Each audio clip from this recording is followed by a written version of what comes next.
अब हम स्टार्ट करेंगे नया चैप्टर, नया टॉपिक। आज क्या पढ़ा लास्ट टाइम? Compound microscope. आज क्या करो स्टार्ट। आज फिर हमें बात करनी है लास्ट ऑप्टिकल इंस्ट्रूमेंट के बारे में, that is termed as telescope. So आज जो हमारा टॉपिक रहेगा वो किसके बारे में रहेगा? टेलीस्कोप के बारे में। किसके बारे में रहेगा? Telescope. Before case go telescope स्पेक्ट कहां मैंने what is microscope? Akso optical instrument use करान वारिया माइन्यूट ऑब्जेक्ट्स वुचने खतर ती क्या करान आज वुचो अस तमिक उल्ट। अगर फॉर एग्जांपल अस छु एक्सटेंडेड ऑब्जेक्ट, तम ऑब्जेक्ट यम वारिया ज्यादा दूर छु, यम ना असल पट अथ यवान छु, अगर अस तम स्टडी करन छु या तम वुचिन छु, तमो खतर युस अस इंस्ट्रूमेंट यूज करवन तथ इंस्ट्रूमेंटस क्या छ अस वना?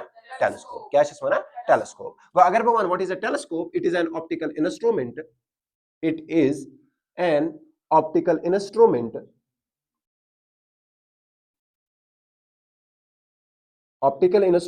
used to see very far objects, used to see very far objects। कहता है समझ? और यहां तक बात समझ आ गई? नाउ ये जो टेलीस्कोप होता है, ये टेलीस्कोप बेसिकली दो टाइप्स का होता है। कितने टाइप्स का होता है? दो टाइप्स का। ये टेलीस्कोप कितने टाइप्स का होता है बेटा? दो टाइप्स का। पहला टाइप जो होता है उसको हम बोलते हैं रिफ्रैक्टिंग टेलीस्कोप। क्या बोलते हैं? Refracting telescope. टेलीस्कोप। और दूसरा जो होता है उसको हम बोलते हैं रिफ्लेक्टिंग टेलीस्कोप। क्या बोलते हैं? और क्या बोलते हैं? Reflecting telescope. फर्क बेटा इतनी होती है, जो रिफ्रैक्टिंग टेलीस्कोप होता है ये लेंसेज का यूज करता है। किसका यूज करता है? लेंसेज। और जो रिफ्लेक्टिंग टेलीस्कोप होता है ये कमन यूज करें मिरर। अच्छा समझ में ना? ये रिफ्रैक्टिंग टेलीस्कोप जो है ये फर्दर दो टाइप्स का होता है। ये फर्दर कितने टाइप्स का होता है? दो। पहला टाइप जो है उसको हम बोलते हैं एस्ट्रोनॉमिकल टेलीस्कोप। क्या बोलते हैं? Astronomical astronomical telescope. क्या बोलते हैं? Astronomical telescope. और दूसरा जो इसका होता है उसको हम बोलते हैं टेरेस्ट्रियल टेलीस्कोप। क्या बोलते हैं? Terrestrial telescope. और सिमिलरली हमारे पास जो रिफ्लेक्टिंग होता है ये भी दो टाइप्स का होता है। एक को हम बोलते हैं न्यूटन्स टेलीस्कोप, एक को हम क्या बोलते हैं? Newton's telescope. दूसरा जो होता है उसको हम बोलते हैं cross grain telescope. Cross grain telescope. ठीक है? तो ये है हमारे पास टोटल टाइप्स ऑफ टेलीस्कोप्स। और ट्वेल्थ की ऑप्टिक्स में जिस टेलीस्कोप के बारे में हमें पढ़ना है वो हमें सिर्फ एक टेलीस्कोप के बारे में पढ़ना है, और उस टेलीस्कोप का नाम क्या है? Astronomical telescope. क्या नाम है? Astronomical telescope. Astronomical telescope. Astronomical telescope. अब ध्यान से देखो what is astronomical telescope. The telescope used to see celestial bodies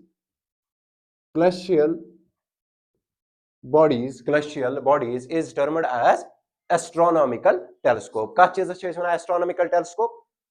ये हम क्लशियल बॉडी कम बॉडीज गए जिनको हेवनली बॉडीज बोलते हैं, जो स्पेस में प्रेजेंट होती है, तमन क्या शेष बना? Celestial bodies. वनी से तम shine on the surface of earth निश वरिया दूर के अर्थ निश वरिया नजदीक दूर का समझ हुआ। तो हम उनको एक एक्सटेंडेड सोर्स मानेंगे, और एक्सटेंडेड सोर्स से जो भी लाइट आती है सुची वहां हमेशा पैरेलल टू प्रिंसिपल एक्सिस, या एक दूसरे के वो क्या हमेशा आती है? पैरेलल आती है। वो हमेशा एक दूसरे की क्या आती है? पैरेलल। तो चलो हम देखते हैं कि युस ये एस्ट्रोनॉमिकल टेलीस्कोप ची कित पटन काम करा। गोडनेथ जो image composition use astronomical telescope ची इच करा माइक्रोस्कोपिक पे दोन लेंसन होती यूज। कसा लेंसन होती यूज ज, मगर यथ मजन च उल्ट गसा। उल्ट क्या च गसा? होत मज इस लकुट चीज बोड वुछान। का छ समझ यवान? यथ मज च दूरिम चीज वारिया बोड यछान करन। का छ समझ यवान? नाउ इट मीन्स दैट तथ मज युस आई लेंस तो ऑब्जेक्टिव लेंस ओस, तमन मज कुछ लेंस ओस बोड आसा, कुछ लेंस ओस लकुट आसा।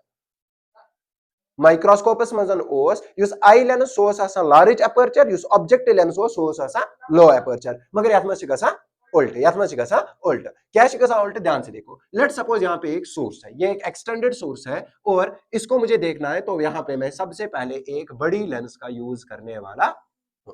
मैं एक बड़ी लेंस का यूज करने वाला हूं। नाउ ये कौन सी एक्सिस? Principal axis. नाउ ध्यान से देखो, यहां से पैरेलल लाइंस आ रही है। लेट सपोज ये एक लाइन आई, ये दूसरी लाइन आई, और ये तीसरी लाइन आई।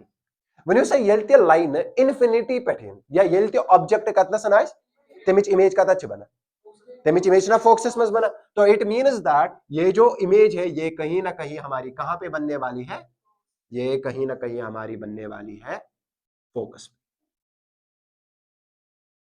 ये कहीं ना कहीं हमारी कहां पे बनने वाली है फोकस पे लेट्स सपोज ये जो है ये हमारे पास फोकस है और यहाँ पे हमारी क्या बन रही है इमेज क्या बन रही है इमेज कथा है तम समझ हाँ यम साथ इस एक्सटेंडेड ऑब्जेक्ट छुना आसान सो अपर लेवल पे होता है ना मतलब ये हमारी एलिवेशन एंगल है सन का तता इस बेहद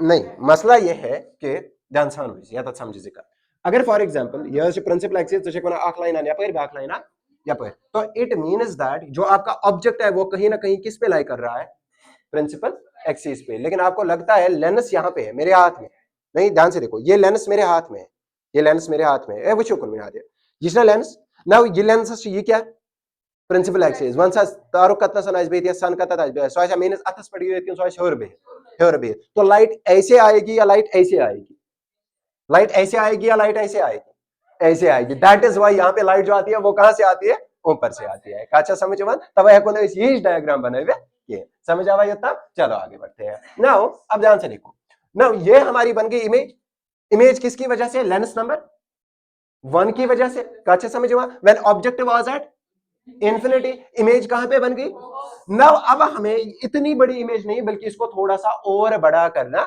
है तो हमें क्या यूज करना पड़ेगा एक और लेंस का यूज करना पड़ेगा और दूसरी चीज ये अगर मैं ये इमेज ये साइड से जरूरत ये साइड ऑब्जेक्ट से ते साइड से क्या जरूरत तो मुझे ऑब्जेक्ट को कहां प्लेस करना पड़ेगा between focus and optical centre between focus and optical centre let's suppose यहां पे मैंने एक नई लेंस लगाई और इस लेंस में ये लाइन गई पैरेलल टू प्रिंसिपल एक्सिस ये इसका ऑप्टिकल सेंटर और ये इसका फोकस नंबर 2 ये इसका फोकस नंबर 1 ये इसका फोकस है और ये इसका फोकस है अब ये लाइन जो गई पैरेलल टू प्रिंसिपल एक्सिस वापस कहां से आएगी फोकस से और ये लाइन जाएगी कहां से ऑप्टिकल सेंटर से और यहां पे हम इसको क्या कर रहे हैं एनालाइज यहां पे हम इसको क्या कर रहे हैं एनालाइज तो क्या ये मिलने वाली है या इनको एक्सटेंड करना पड़ेगा एक्सटेंड करना पड़ेगा जब मैं इनको एक्सटेंड करूंगा तो हमारी इमेज कहीं ना कहीं कहां पे बनेगी यहां पे हमारी फाइनल इमेज बनने वाली है व्हेन यू से इमेज बने बर्ड कैन इमेज बने लक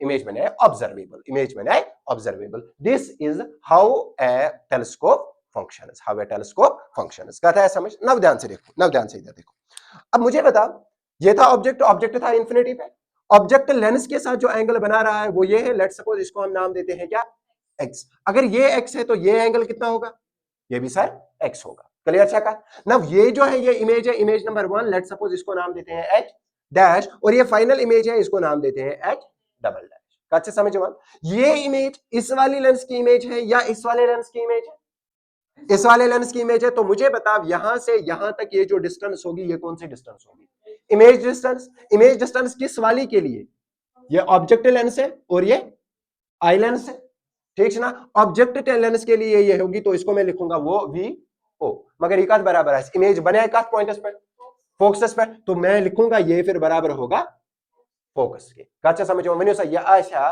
प्लस कि नहीं आइस माइनस ये लेफ्ट साइड पे है या राइट साइड पे है राइट साइड पे है तो क्या होगा प्लस तो इट मींस दैट ये पूरी टर्म जो होगी ये क्या होगी प्लस होगी क्लियर अच्छा का अब ध्यान से देखो नाउ ये जो इमेज बनी ये दूसरी लेंस के लिए क्या है ऑब्जेक्ट है उतना ऑब्जेक्ट है तो इट मींस दैट यहां से इस f1 से इस तक जो डिस्टेंस होगी ये u होगी लेकिन किस वाली के लिए ue के लिए प्लस या माइनस होगी क्या है इस माइनस क्या इसकी इशिकेम साइड है इसके साइड लेफ्ट साइड होगी ये क्या होगी माइनस होगी अच्छा होता हम समझ ठीक है नाउ ये इमेज इस लेंस के साथ आई लेंस के साथ भी एक इमेज एंगल बना ली है लेट्स सपोज उस एंगल को हम किससे डिनोट करते हैं y से अच्छा समझ में नाउ अब हमें निकालनी है मैग्निफिकेशन कि हमारी इमेज कितनी बड़ी यहां पे बनने वाली है तो अब हम इस चीज का क्या निकालने वाले हैं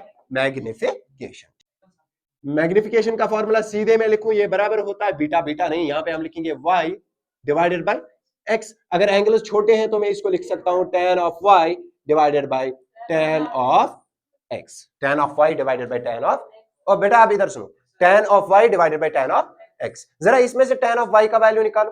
tan ऑफ y इस वाली ट्रायंगल में से निकलेगा। बेटा इधर ध्यान से सुनो, इधर सुनो, tan ऑफ y किससे निकलेगा? ये वाली ट्रायंगल जो है ना, ये वाली ट्रायंगल मुझे कौन सा एंगल देगा? tan of y। ठीक है, tan y कति बराबर है समस्या परपेंडिकुलर अपॉन बेस। चला यात में समझो परपेंडिकुलर क्वेश्चन, एच डैश इसमें परपेंडिकुलर है, तो it means that tan of y जो होगा वो होगा H dash divided by minus you ई। ये भी माइनस होगा, एच डैश क्यों माइनस होगा? ये डाउनवर्ड्स है, तो ये और ये कैंसिल हो जाएगा, तो आपका आंसर रहेगा H dash divided by U A. चला करियो tan ऑफ x। अब देखो x कौन सी ट्रायंगल बना रहा है? इस साइड पे तो ट्रायंगल नहीं बना रहा है, क्योंकि हमें नहीं पता ऑब्जेक्ट कितनी दूरी पे बैठा हुआ है, तो इस साइड पे बनाएगा। तो किसके साथ बना रहा है? ये वाली ट्रायंगल बना रहा है, वो ये अच्छा बना हुआ। अब मुझे बता इसमें परपेंडिकुलर कौन होगा? फिर से एच डैश होगा, तो इट मींस दैट ये एच डैश नहीं बल्कि क्या होगा? माइनस एच डैश, क्योंकि ये कहां की ओर है? डाउनवर्ड्स की ओर है। और इसमें बेस कौन होगी? दैट इज एफ प्लस होगा या माइनस होगा? प्लस होगा। लेकिन ये एफ होगा या एफ ई होगा या एफ ओ होगा? ये क्या होगा? एफ ओ होगा। ये किसके बराबर होगा? F O. क्या इसके? ये देखो, ये एफ टू इसका है, तो ये हमारी एफ ई है, और ये जो है ये हमारा क्या है? F O. वो ये होता हमारा समझ, कहीं कंफ्यूजन होता नहीं। अब तो फिर मुझे बता मैग्निफिकेशन किसके बराबर निकलेगी? वो निकलेगी tan of y, that is h dash divided by u e whole divided by minus h dash divided by f o। ठीक है, रेसिप्रोकल हो जाएगा, तो ये बनेगा हमारे पास h dash divided by u e into f o, या मैं लिखूं minus f o divided by h dash, है ना माइनस। ये इसको दे दो या इसको दे दो, कोई फर्क नहीं पड़ता है। तो ये एच डैश और ये एच डैश, तो आपका आंसर आ जाएगा minus F O divided by U A. वही होता हमारा समझ, कोई सा कंफ्यूजन होता। नाउ ये पहला हमारा मैग्निफिकेशन का फॉर्मूला निकला, that is minus F O divided by U A. Now मुझे बता मैं इमेज को कहां से कहां तक क्रिएट कर सकता हूं? From L D M D V to infinity. तो हम दो केसेस लेंगे, कौन कौन सा केस? पहले हम लेंगे एलडीएमडीवी पे, और दूसरा केस हम लेंगे इंफिनिटी पे। तो चलो ले लो पहला case, case number first. Case first, if v is at infinity, जब इमेज कहां पे बनती है? इंफिनिटी पे। तला लगे तो ये इमेज बन इंफिनिटी पे, ऑब्जेक्ट ये ऑब्जेक्ट कहां पे प्लेस करना पड़ेगा? तो यू ई जो होगा वो फिर किसके बराबर होगा? फोकस जो देखो अच्छा, लेकिन किस वाले फोकस पे? एफ ई पे। यू ई किसके बराबर होगा? वो ऐसा। तो इट मीन्स दैट आपका जो मैग्निफिकेशन फिर बनेगा किसके बराबर बनेगा? वो बनेगा minus F O divided by F E. ये थी मैग्निफिकेशन कब? जब इन्फिनिटी पे था ना। दूसरा कहां पे बनाना है? At L D M D V, case number second when v is equal to d, v is equal to, तो इट मीन्स दैट ये जो डिस्टेंस बन जाएगी फाइनल इमेज, ये क्या बन जाएगी?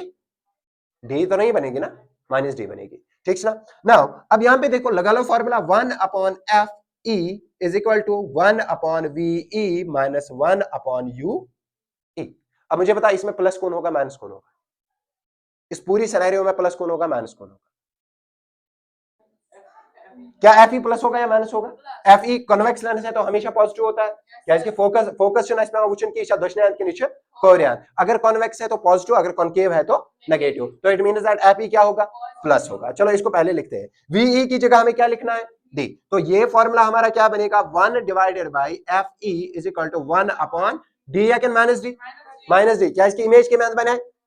on the left side of eye lens, on the left side of eye lens, what goes minus 1 divided by ue ऐसा प्लस के माइनस माइनस होगा, क्या इसके ue थी के मैं लेफ्ट साइड, तो ue भी क्या होगा? Minus ue। क्लियर है हम का ना। 1 by ue, अब अगर मैं ये लिखूं तो ये आ जाएगा 1 divided by F E is equal to 1 divided by ue minus 1 divided by D. अच्छा सही, यू इसके माइनस इंटू माइनस क्या होगा?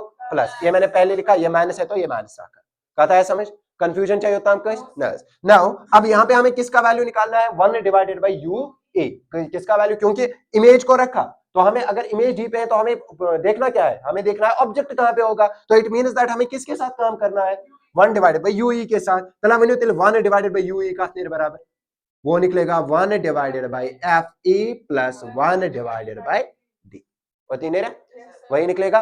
कशा कंफ्यूजन नस तला ये 1 divided by F E plus 1 divided by D करो ने इसका मतलब यूज नाउ मैग्निफिकेशन फिर किसके बराबर आ जाएगी, माइनस एफ ओ था वो नेब्रिकन, माइनस एफ ओ था वो नेब्रिकन, 1 बाय यू ई की जगह हम लिखेंगे 1 divided by F E plus 1 divided by D.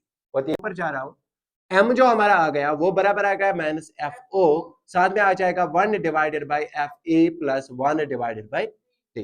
तो तब जाकर इसका कंफ्यूजन नहीं, क्रॉस करो तो m जो आ जाएगा वो आ जाएगा माइनस एफ ओ और अंदर में आ जाएगा d plus F E divided by D into F ई.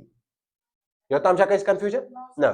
नब यहां पे देखो, यहां पे आप देखो मेरे पास एक फंक्शन है that is d plus F E divided by D into F E. वतीशा अब मैं न्यूमरेटर और डिनोमिनेटर और दोनों से एफ ई को कॉमन निकालता हूं. दोनों से क्या निकालना है मुझे, अब मुझे पता है यहां भी एफ ई है यहां भी एफ ई है, लेकिन डी के साथ एफ ई नहीं है. तो क्या मैं, अगर मैं ये डी है, क्या मैं इस डी को ऐसे लिख सकता हूं F E D divided by F E. ये एफ ई और ये एफ ई कैंसल, वापस क्या आया डी. ये जान कर लिया. प्लस यहां तो एफ ई है, इसको मैं कुछ नहीं करूंगा, और डिवाइडेड बाय में भी एफ ई है, डी इंटू एफ ई. ये सही है. ये करेक्ट कैन इसे इनकरेक्ट. क्या इसके तो विषय में कतनसन दित योरे एफ ई आग दित डीएस में न्यूमरेटरस में एफ ई बे दित मस ये न्यूमरेटर ते डिनोमिनेटर कैंसिल गइस. क्या भाई डी यहां पे एफ ई था मैंने एफ ई लिखा, यहां पे डी एफ ई था मैंने डी एफ ई लिखा. कैसा कंफ्यूजन न इच्छा बराबर ये थे. अब देखो क्या इस टर्म में एफ ई मौजूद है, हाँ. क्या इस टर्म में एफ ई है, हाँ. क्या इस टर्म में एफ ई है, हाँ. मैं ऊपर से एफ ई को बाहर निकालता हूं, इनमें से किसको बाहर निकालता हूं, तला मैं ये क्या बचा, आख बचा डी डिवाइडेड बाय एफ बचा हुआ, प्लस क्या बचा ये एफ ई इधर नेबर क्या बचा 1 डिवाइडेड बाय ये इधर नेबर क्या एफ ई, ये क्या बचा तेरे अंदर डी इनटू 1 ने के दैट इज डी. क्लियर छका. नाउ ये एफ ई और ये एफ ई क्या हो जाएगा, कैंसिल हो जाएगा. तो हमारा आंसर क्या निकला, D divided by F E plus 1 whole divided by D. Clear छका. ये डी को गस ये डी है ना बे होर खले क्या इसकी ये छो डी डिवाइडेड बाय 1 एम बदला ना बे या सर से मल्टीपल करे तो 1 डिवाइडेड बाय डी और x 1 divided by D go final use ये टर्म ची ये कत में सेकंड में लिखित या ना बे लिखित 1 डिवाइडेड बाय डी और साथ में आ जाएगा 1 plus D divided by F ई है ना लिखे ना. यही टर्म मैं उठाऊंगा, इसकी जगह लिखूंगा तो मेरे पास m जो आ जाएगा वो आ जाएगा minus F O divided by D और साथ में आ जाएगा 1 plus D divided by F E. ये जो है बेटा ये आपकी फाइनल मैग्निफिकेशन है किस चीज की, telescope, refracting telescope. Sorry refracting नहीं, दैट इज रिफ्लेक्टिंग टेलीस्कोप. ध्यान से देखो, इसमें सिर्फ हमें वर्किंग देखनी है, ये काम कैसे करता है. वो पूछो मुझे कौन रिफ्लेक्टिंग टेलीस्कोप हम देखेंगे और हमें देखना है ये काम कैसे करता है. नजर रिफ्लेक्टिंग टेलीस्कोप एक ऐसा टेलीस्कोप है जिसमें लेंसेज की जगह क्या यूज होता है, लेंस की जगह क्या यूज होता है, मिरर्स. मगर कम मिरर स्फेरिकल मिरर. क्या इसके अष्ट पता मिरर में कम मिरर अवेलेबल प्लेन मिरर छन यूज करना कहीं या कुछ मिरर यूज करना स्फेरिकल मिरर. और स्फेरिकल मिरर में भी दोनों मिरर्स का यूज होता है, एक होता है कॉनकेव मिरर और एक होता है कॉन्वेक्स मिरर. कॉनकेव मिरर जो है बेटा ये एक्ट करता है एज ए प्राइमरी मिरर, ये एक्ट करता है एज ए प्राइमरी मिरर, और दूसरा जो है वो है कॉन्वेक्स जो एक्ट करता है as a secondary mirror. Clear शकुबर का.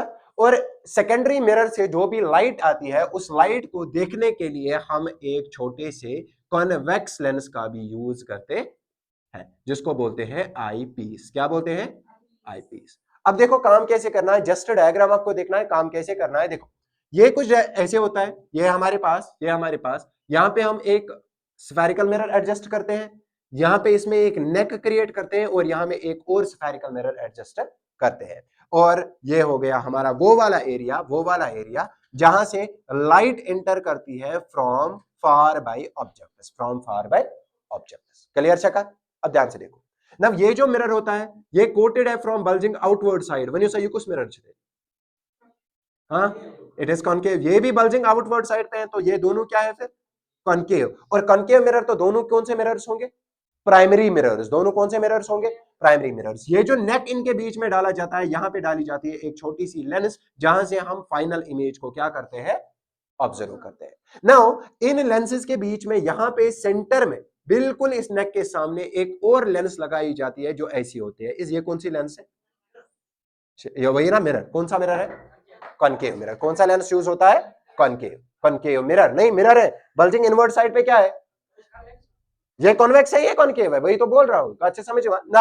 अब लाइट जो आ रही है उसको अलो किया जाता है किस पे फॉल करने के लिए, इसको किस पे फॉल करने के लिए अलो किया जाता है, ऑन द कॉनकेव, ठीक ना। वो yapati light on the concave mirror, yapati light on the, when you say it's a converging mirror आ सके diverging mirror, it is converging, तो it means that ये इस लाइट को कन्वर्ज करेगी किस चीज पे, कॉन्वेक्स, और कॉन्वेक्स इसको उठा के, जब कॉन्वेक्स में डाइवर्जिंग लाइट आती है तो ये इसको कहां भेजता है, सीधे भेजता है कहां की ओर, बाहर की ओर, सीधे कहां की ओर भेजता है, बाहर की ओर, और अल्टीमेटली ये सारी लाइनें कहां पे मीट हो रही है, एट द लेंस का। अच्छा समझ में, नाउ ये लेंस जो है, ये लेंस फिर से इनको कन्वर्ज करता है, ये लेंस इनको फिर से कन्वर्ज एक पॉइंट पे करता है, और फाइनल यहां पे हमारी क्या बन जाती है, इमेज बन जाती है। और ऐसे मिरर, ऐसे टेलीस्कोप का नाम क्या होता है, रिफ्लेक्टिंग टेलीस्कोप का था समझ। और इसी के साथ हमारा ऑप्टिकल इंस्ट्रूमेंट क्या हो गया है, कंप्लीट, खत्म नहीं हो गया है, कंप्लीट हो गया है। अच्छा समझ में,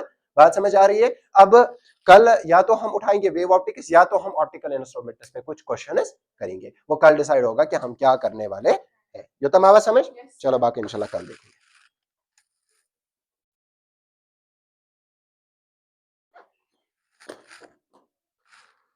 वाह।